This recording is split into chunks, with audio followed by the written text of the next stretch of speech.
1 ତାରିଖ ରବିବାର ଦିନ ମାଘ ପୂର୍ଣ୍ଣିମା, 4 ତାରିଖ ବୁଧବାର ଦିନ ବିଶ୍ୱ କର୍କଟ ଦିବସ, 12 ତାରିଖ ଗୁରୁବାର ଦିନ ମଧୁବାବୁଙ୍କ ତିରୋଧାନ ଦିବସ, ମାସାନ୍ତ ସ୍ୱାମୀ ଦୟାନନ୍ଦ ସରସ୍ୱତୀଙ୍କ ଜୟନ୍ତୀ,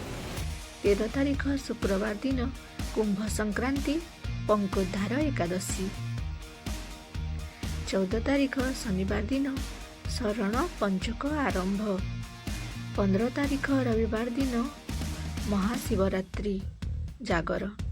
16 ତାରିଖ ସୋମବାର ଦିନ ଶିବରାତ୍ରି ଅମାବାସ୍ୟାର ନିଶା ପାଲନ, 17 ତାରିଖ ମଙ୍ଗଳବାର ଫାଲ୍ଗୁନ ଅମାବାସ୍ୟା ଏବଂ ଅଦୃଶ୍ୟ ସୂର୍ଯ୍ୟ ପରାଗ, 18 ତାରିଖ ବୁଧବାର ଦିନ ଦ୍ୱିତୀୟାର ଚନ୍ଦ୍ର ଦର୍ଶନ, 19 ତାରିଖ ଗୁରୁବାର ଦିନ ଶ୍ରୀରାମକୃଷ୍ଣ ପରମହଂସଙ୍କ ଜୟନ୍ତୀ,